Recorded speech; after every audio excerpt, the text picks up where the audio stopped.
Isang magandang hapon po sa inyong lahat. Muli po ay salamat sa Panginoon at nabigyan muli ako ng opportunity para makapagbahagi ng salita ng Diyos. Pero ang totoo po talaga ay nakakaba. Kasi last September po, nag-text sa akin si Pastor Wilbert and sabi niya, mag-send daw ako ng video kay Pastor Archie. So, dahil marami po kang work po noon kasi nag-apply po ako bilang Census Area Supervisor sa PSA. So, may mga seminars, may mga hawak na tao.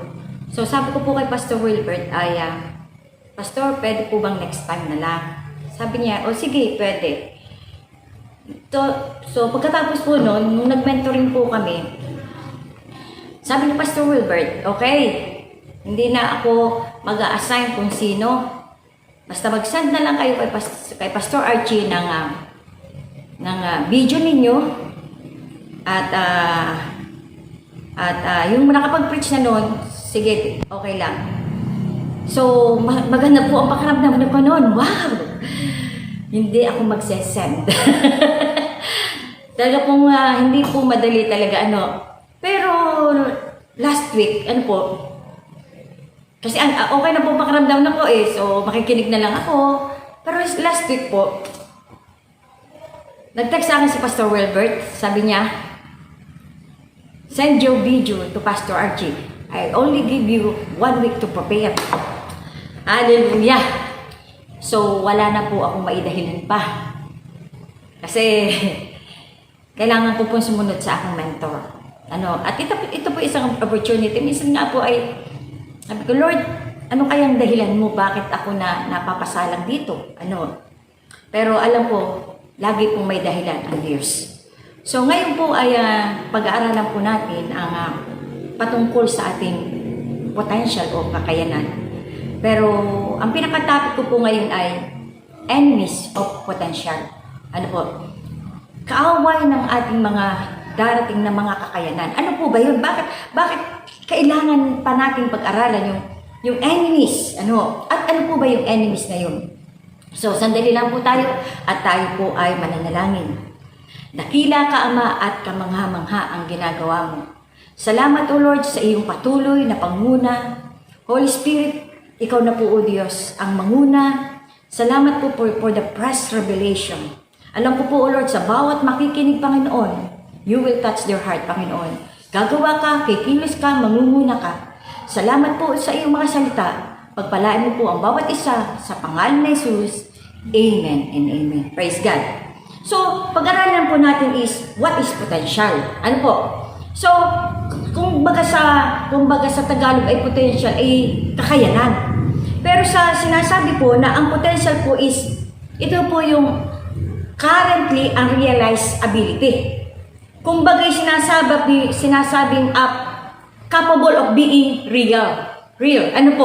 So, ibig sabihin nito, ang potential po, kalimitan po, halimbawa, ganito po. Pag sinabing potential is, magaling kang kumanta. Masasabi natin, pagdating ng panahon, magiging singer siya. O kaya naman ay, magaling siya mag-lead. Pagdating ng panahon, magiging leader siya. O kaya naman siya isang magaling sa math. Pagdating ng panahon, magiging siyang engineer. O kaya naman pagdating ng nakikita natin na magaling magturo, darating ang panahon, magiging siyang teacher.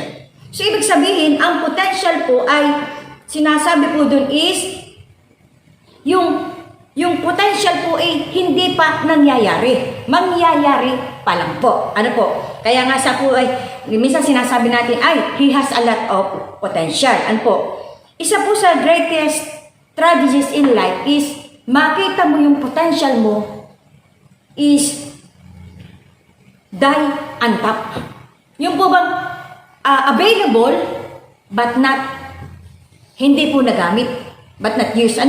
So, sinasabi nga po doon na, ang potential po ay, ito po ay isang dormant ability, o sinasabing reserve power, o untapped strength. When we say dormant ability is tulog. Hindi kumikilos, hindi gumagawa. Ano po? And then, okay, sinasabi ito ay untapped, na sinasabi available but not used or nalilimitahan. Para ba sinasabi dito na all you can be but have not yet become? All you can do but have not yet done? How far you can reach but have not yet reached? What you can accomplish but have not yet accomplished? So, ibig sabihin, itong mga bagay na ito na sa pag sinabing potential, ito yung mga bagay na hindi mo pa nagagawa. Kung baga sinasabi, ito yung sinasabing potential is an exposed ability o tagong kapangyarihan o kakayanan. So, potential is therefore not what you have done, but what you are able to do. In other words, what you have done is no longer your potential. What you have done is no longer potential. Tapos na po yun. So what you have successfully accomplished is no longer potential. Ano po? So, ibig sabihin, sa bawat isa, nilagyan tayo ng Lord ng bawat isa sa atin ay meron tayong potential. So, you are responsible to release your potential. No one else can or will do it for you. So, ikaw lang ang makakapag-release ng potential kasi ang Diyos ang naglagay sa iyo ng potential. And you are the one responsible to cultivate that potential. Ano? So, ikaw yung responsible. So, we need to, redeeming all your potentials requires that you protect your potential, cultivate your potential, share your potential, and discover and obey the laws of limitation regarding your potential. So, ibig sabihin, pag may mga potential tayong ibinigay sa atin ng Diyos, and you are the one to cultivate it, merong laws yun at meron din pong limitation. Ano? Kasi, hindi pwede na walang limitation po. Yung po ay may limitation. Kasi kung walang limitation, ma-abuse. So, ibig sabihin talaga, ang bawat isa po sa atin ay binigyan ng bawat isa sa atin na meron tayong potentials. Ano? Then sinasabi po doon na you can work hard to achieve a dream. But if you do not protect, cultivate, and act within God's standard and directives, you will lose it. May mga potential po na hindi, meron siyang potential, pero dormant, hindi nagagamit. May mga potential, ano po, pwede namang gamitin, pero bakit stagnant? So, ibig sabihin, one of the greatest tragedies in life to watch potential is untapped. Sa tragediya ka na makita mo yung potential, yung kakayanan, available naman, pero hindi nagamit. Ano po? Then, potential, sabi po dito po sa verse, 2 Corinthians 5 verse 5. Ano po? Now it is God who made us for this purpose. It has given us the Spirit, a deposit guaranteeing what is to come. In Tagalog po, ang Diyos na rin na ang nagtalaga sa atin para sa pagbabago ito at ipinagkaloob niya sa atin ng Espiritu bilang katunayan na babaguhin niya tayo. In English, sabi doon and He has given us the Spirit a deposit. So, ibig sabihin, in the essence, what you see is not all there. Hindi lahat nandyan. Pag sinabing hindi mo yun nakita, that is potential. Ang potential, hindi mo pa nakikita. You need to cultivate. Ano po? Tandaan po, God created everything with potential, including you. He placed the seed of each thing within itself. Ano po? Sabi doon, sa Genesis 1 verse 12, tumutubo nga sa lupa ang gayong halaman na siya sa kanyang ginawa nang ito'y mamasdan. So every living thing that God created was blessed with potential. Every living thing na nikha ng Diyos, meron po talagang potential. All creations possesses the hidden ability to be everything it is supposed to be. Tanda natin, in every seed, there is a forest. And every fish, a school. And every bird, a flock or kawan. And every cow, a herd. O sa bawat baka, meron niyang pastol o kawan. And every girl, a woman. Ang batang babae, darating yung time, dalaga. And every boy, a man. So every great tree, was once a seed. And every man was once a boy. Therefore, to abort a seed is to kill a forest. To abort a cow is kill a herd. To abort a man is to abort a boy is to kill a man. And to abort a girl is to kill a woman. To abort a man is to directly destroy a nation.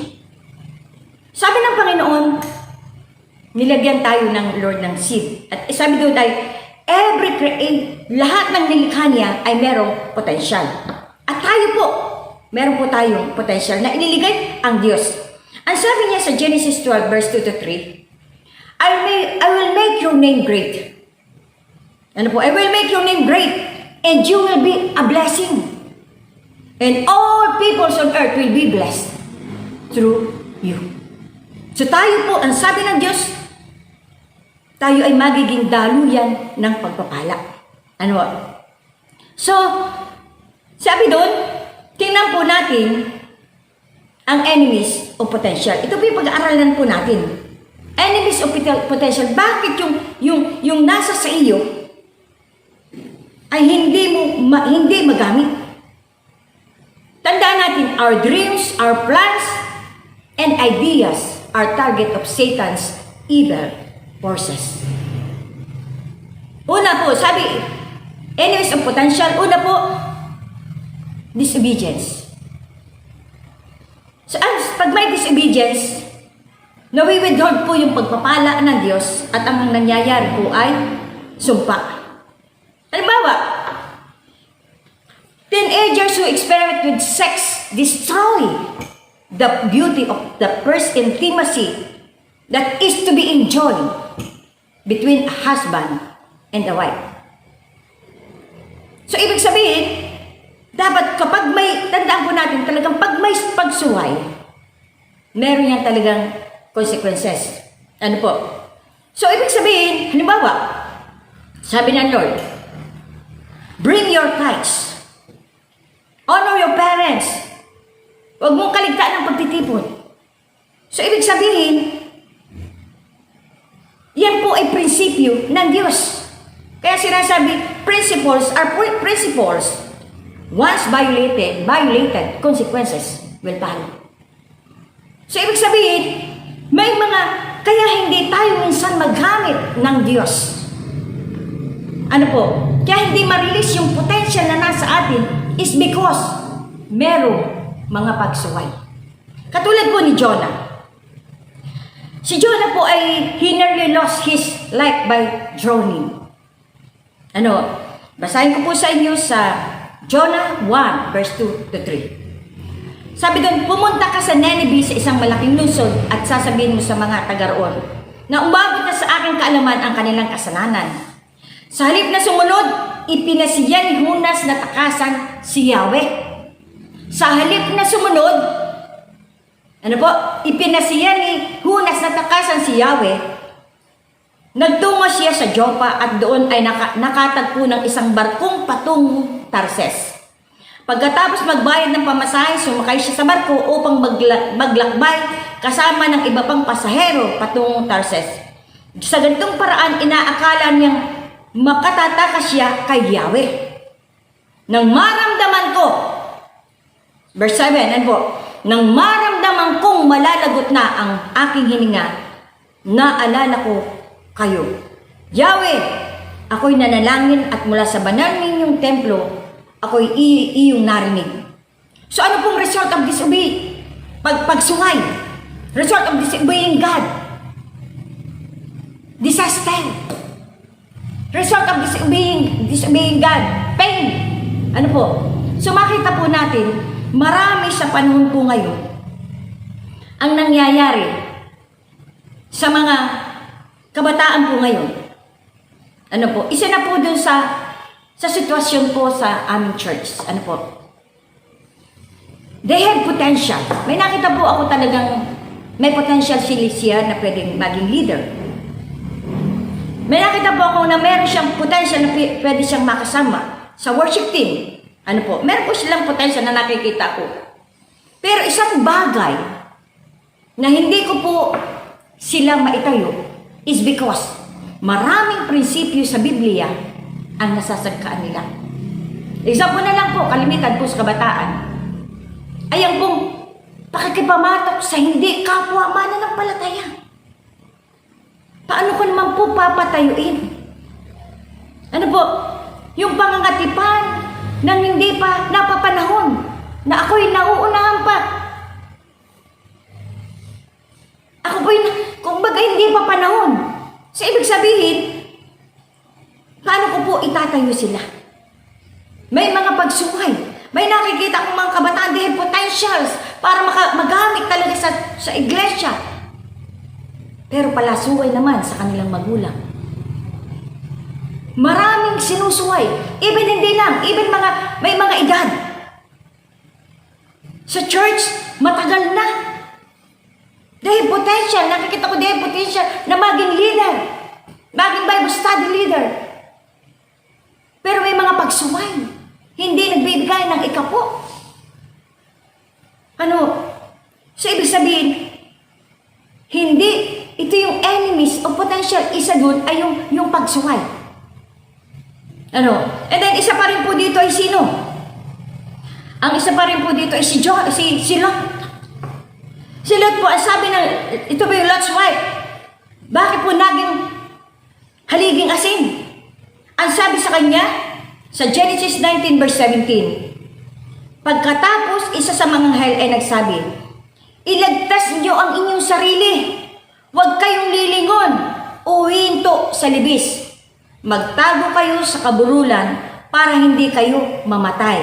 Ngunit, lumingon ang asawa ni Lot kaya't siya'y naging isang haliging asin. May mga pinagbabawal, pero ano nangyayari? May sinusuway. So, ibig sabihin, kayong potential, may kakayanan, ang bawat isa pero hindi magamit because of disobedience. So, disobedience always waste potential. At nahaglangan ito kung ano man yung nais ng Diyos sa buhay mo.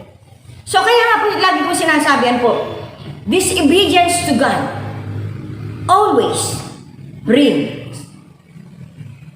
consequences. Disobedience to God always brings consequences. Ito po lagi po nasasabi sa amin sa church. Obedience is hard when you love yourself more than God. And obedience is easy when you love God more than yourself. Ano po? So yun po ang una. To make the most of your life, you must submit to God's will and everything. Ang una po, enemies of potential, disobedience. Ikalawa po, sin, kasalanan. So, ibig sabihin, kaya hindi magamit-gamit is because hindi ma-release yung potential. Is because, dahil sa kasalanan, sabi nga po, sin is a total rebellion against the known will of God.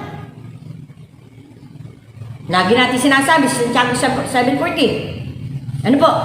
Ang nakakaalam ng mabuti at hindi niya ginawa, siya ay nagkakasala. At nakita po natin, ano po? Si David, nagkasala siya. Saan? Sa pangalut niya. Kaya Bathsheba, pinapatay, pati si Uriah. So, nakita po natin, ito po yung panalangin ni David. Panalangin ng paghingi ng kapatawaran. Ang sabi niya, ang kasalanan ko'y iyon ang limutin. Lahat kong nagawa'y masamay pawiin. Isang pusong tapat sa aking likhain, bigyan mo, O Diyos, ng bagong damdamin. Sa iyong harapan, huwag akong alisin. Iyong banal na espiritu'y paghariin. Ang galak na dulot ng iyong pagliligtas, ibalik at ako'y gawin mo tapat.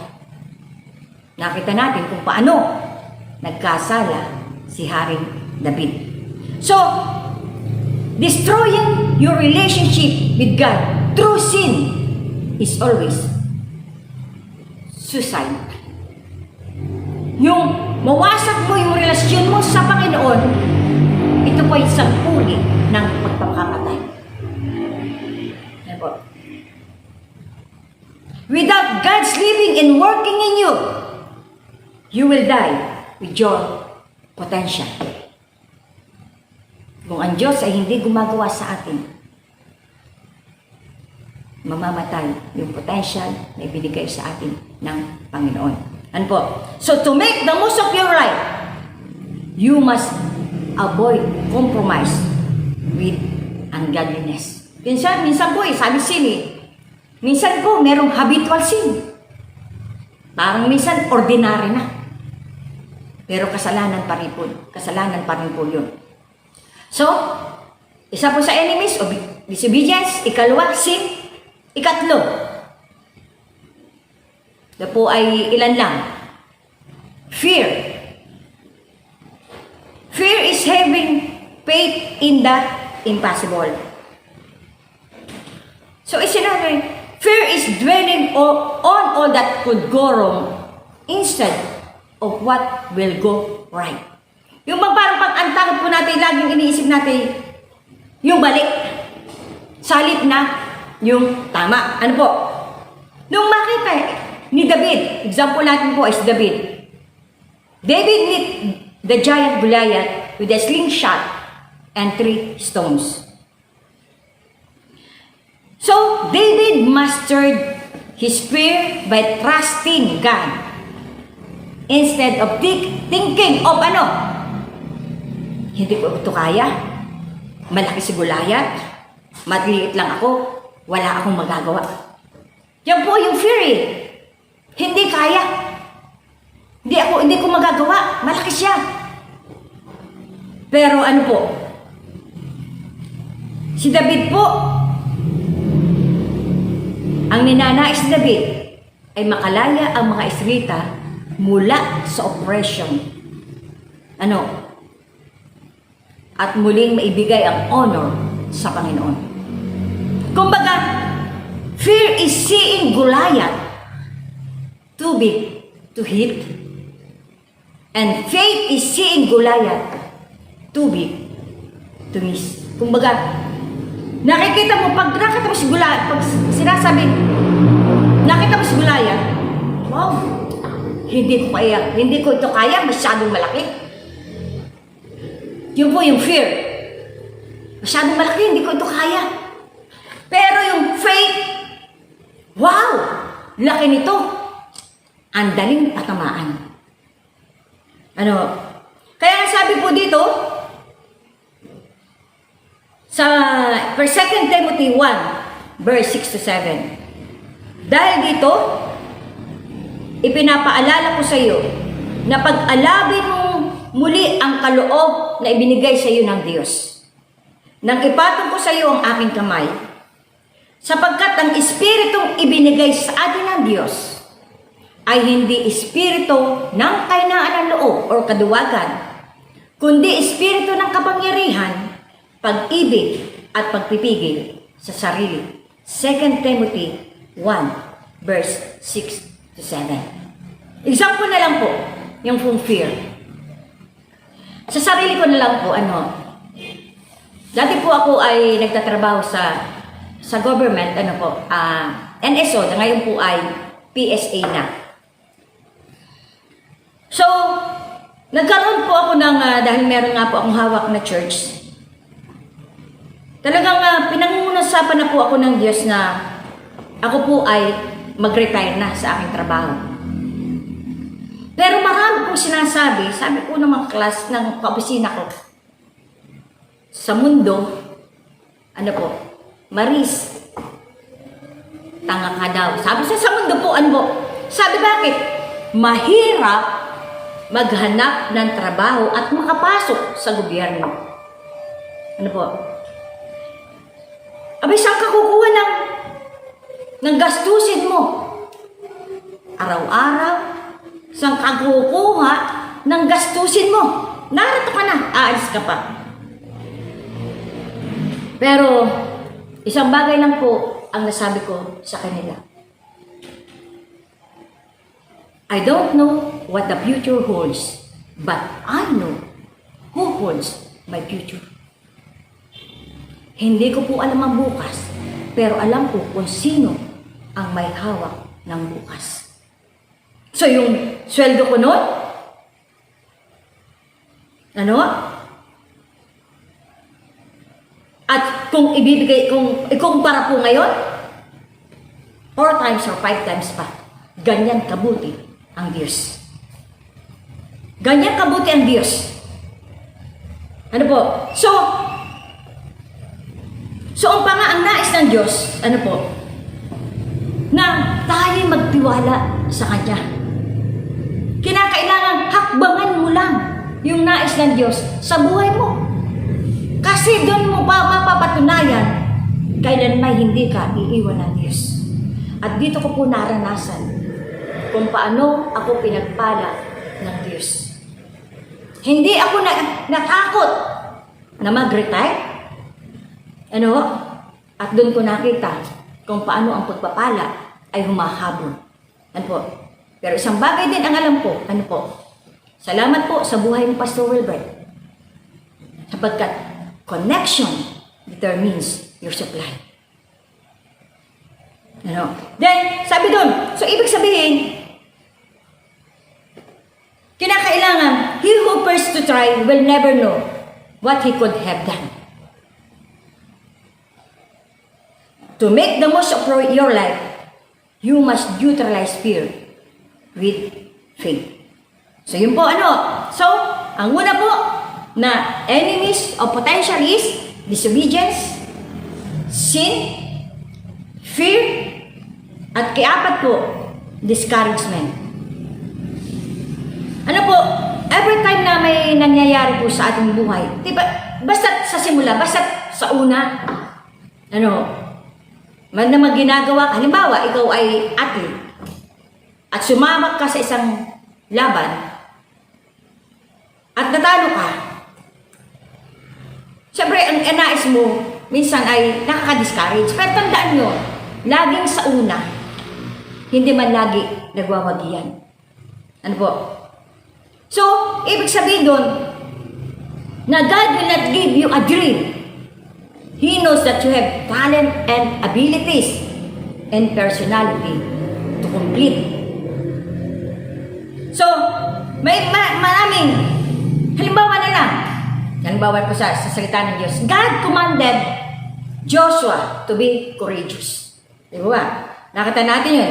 May mga discouragement, tandaan po natin, may mga discouragement po sa ating buhay. So sabi doon, sa Joshua, Deuteronomy 31 verse 7, ipinatawag ni Moises si Josue at sa harapan ng sambayan ng Israel ay sinabi ang ganito, magpakatatag ka at lakasan mo ang iyong loob sapagkat ikaw ang mangunguna sa bayang ito sa pagsakop sa lupaing ipinangako ni Yahweh ng kanilang ninuno. Verse 7, basta't magpakatagtag ka at lakasan mo ang iyong loob. Sundin mong mabuti ang buong kautusan ibinigay sa iyo ni Moises. Huwag kang susuway sa anumang nakasaad doon at magtatagumpay ka saan ka man magpunta. Huwag mong kaligtaang basahin ang aklat ng kautusan. Pagbulay-bulayan mo yun araw at gabi upang matupad ang lahat ng nakasaad doon. Sa ganun, magiging masagana ka at magtatagumpay ang iyong pamumuhay. So, nakita po natin yun. Sabi ng Lord, magpakatatag ka. Even though Joshua did not feel courageous. Hindi ramdam na ng Diyos. Pero, alam ng Diyos na matapang si Joshua kasi yung cards na yun, siya ang nagbigay. Even si Gideon, tandaan po natin, sabi nga si Gideon sabi yun, napakita sa kanya ang anghel ni Yahweh at sinabi sa kanya ng sumain niyo si Yahweh, magiting na lalaki. The Lord is with you, mighty warrior. So, ibig sabihin, kung tingin ni Gideon ay hindi siya mighty warrior. Kung ang tingin niya siya maliit, mahina, pero iba ang tingin ng Diyos sa kanya. So, ibig sabihin, sa ating buhay, kung ang tingin mo para kang mahina, pero tandaan natin, iba ang tingin sa atin ng Diyos. So, ibig tingnan po ninyo, basta ang malaga, pagka may inuutos sa atin ng Diyos, gawin natin. Tingnan ninyo, sa isang military, under command. Di ba kahit hindi naman gusto na sumunod, pero kinakailangan niya sumunod. Parang ako po, sinabi ni Pastor Wilbert, ano po, send your video to Pastor Archie. Bibigyan ka lang kita ng 1 linggong para makapag-prepare. Wala na po akong magawa. Nais kong sumunod. Kahit parang hindi ko na mararamdaman. Pero nais ko pong sumunod. Yan po yung totoo. Nais, kinakailangan talaga. So makita po natin, sa ating buhay po, hindi maiwasan ang mga discouragement sa ating buhay. Pero ang mahalaga, ginagawa po natin yung nais ng Diyos na gawin. Ang mahalaga, ginagawa po natin ng Diyos, ginagawa natin yung pinapagawa po ng Diyos. Ikalami po is procrastination. Yung po bang pagpapaliban-liban. Yung ba papabukas-bukas na lang. Ang sabi nga po sa mga ngaral, 11, verse 4, ang naghihintay sa pagtigil ng hangin ay ang naghihintay sa pagtigil ng hangin ay di kailanman makapaghasik ng kanyang binhi. If you wait perfect condition, you will never get anything done. So, ibig sabihin, maraming mga Kristiyano, kumusta na ang buhay paglilingkod mo? Saka na lang. Maraming mga panawagan, saka na lang. So maraming mga bagay na disin sana nagawa mo na. Pero dahil sa marami kang dahilan, marami kang pagpapaliban-liban, hindi mo nagagawa ang para sa Panginoon. At ano nangyayari? Nasasayang lang ang oras. Sabi nga po is, procrastination is a serious enemy of potential. Procrastination eats away at the very core of our time and motivation. So, sabi doon, ang ilan na po ako, pang 5. Ngayon po ay pang 6 na. At dadalwa na lang po. Past failures. May pagkakataon na hindi mo makita yung potential na iligay sa'yo ng Diyos is because of mga fast failures natin. Halimbawa, dahil ba nagtanim ka at hindi namunga, hindi ka na magtatanim? Dahil ba nalugi ka sa unang negosyo, hindi ka na ba magne-negosyo? Dahil ba ikaw bagsak sa iyong pag-aaral at bumaba, hindi ka na ba mag-aaral? Dahil ba nabigo ka at nasaktan sa pag-ibig? Dahil may nanloko sa'yo, hindi ka na ba magtitiwala? So may mga fast failure tayo. So failure is never a reason to stop trying.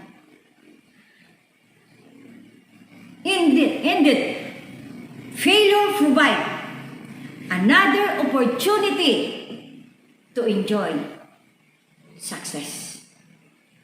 Kaya may mga failures po, ano po? Ito po opportunity para muli kang tumayo. Sabi po dito sabi po ng Apostol Pablo dito sa, basahin ko po sa inyo sa Filipos 3:12-16. Hindi sa nakamtan ko na ang mga bagay na ito. Hindi rin ako'y ganap na. Ngunit sinisikap kong makamtan ang gantimpala sapagkat ito ang dahilan kung bakit ako'y tinawag ni Kristo Jesus. Mga kapatid, hindi ko pinapalagay na nakamit ko na ito, ngunit isang bagay ang ginagawa ko. Nilimot ang nakaraan at sinisikap na marating ang layuning nais ko makamtan. Nagpapatuloy na ako patungkol sa hangganan upang makamtan. Magpapatuloy ako sa hangganan upang makamtan ang gantimpala ng pagkatawag sa akin ng Diyos sa pamagitan ni Kristo Jesus, ang buhay na hantong sa langit. Ganyan ang dapat maging kaisipan nating mga matatatag sa pananampalataya. Kung hindi ganito ang inyong pag-iisip, ipapaunawa iyan sa inyo ng Diyos. Ang mahalaga ay ipagpatuloy natin ang ating natutunan. Si Apostol Pablo, hindi lingid sa kanya yung mga past failures niya. Hindi lingid sa kanya yung kanyang mga karanasan na nangyari sa kanya. Kita po naman natin, kung makita natin sa Korinto. Ano po? Magdamag na hindi. Magdamag na lulutang-lutang sa dagat. May panahon na hindi siya kumakain. Hinagupit. Pero kung makita po natin, hindi doon siya nakatuon. Kasi kung doon siya nakatuon, aalis siya sa paglilingkod. Hindi na tinignan yung mga bagay na yun. Ang sabi nga po dito, sa continuation po, sabi po dito, itinuring kong walang kabuluhan ang lahat ng bagay bilang kapalit na lalong mahalaga ang pagkakilala kay Kristo. Kay Kristo Jesus na aking Panginoon. Ang lahat ng bagay ipinalagay kung walang kabuluhan, makamtan ko lamang si Kristo at lubusang makasama siya. Ang aking pagiging matuwid ay hindi sa pamagitan ng pagsunod sa kautusan, kundi sa pananalig kay Kristo. Ang pagiging matuwid ko ngayon buwat sa Diyos sa pamagitan ng pananampalataya. So nakita natin kung titingnan natin yung buhay po ni Apostol Pablo, marami talagang kaguluhan. Paul had messed up. But in Christ, he found the reason and the strength to pick himself up and move on. Meron po tayong dahilan. Si Kristo. At kailanman tayo hindi niya iiwan. Kaya, refuse to be a loser no matter how many times you lose. It is better to try and fail than to never try to try at all. You cannot make progress by looking in the rear view mirror. Hindi ka lalago pag lumingon ka na lang lumingon ng lumingon. So, to make the most of your life, you must let the past be past and leave it there.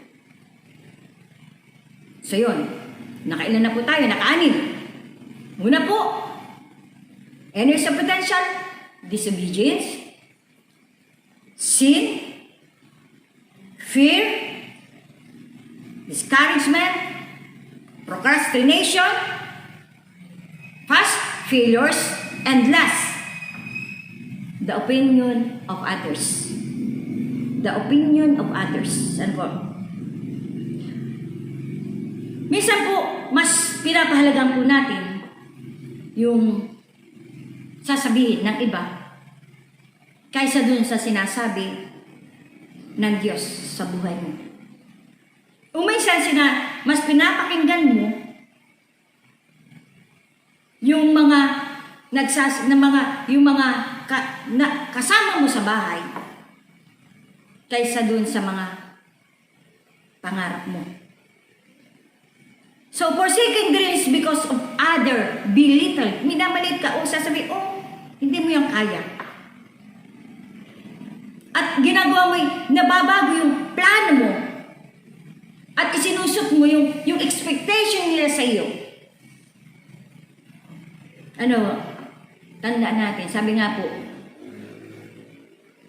no matter what you do, you will always have critics. No matter what you do, lagi lang may masasabi dyan sa iyo. Ano po? At ang ginagawa ni Satanas, yung malalapit sa atin. So, the opinions of others, minsan, yan po ang nagiging hadlang kung bakit yung potential, yung kakayanan na dapat nagagawa natin ay hindi natin magawa because yung mga sinasabi ko ng iba. Opinions of others. At ito po last na babasahin ko po sa inyo. Ito po yung last na babasahin ko. Ito po yung patungkol sa talinhaga. Sabi nga po doon, sa dilan pa, no matter what you do, you will always have critics. No human being can be trusted to defend your potential. You alone are responsible. Basahin ko lang po ito talinhaga tungkol sa tatlong alipin.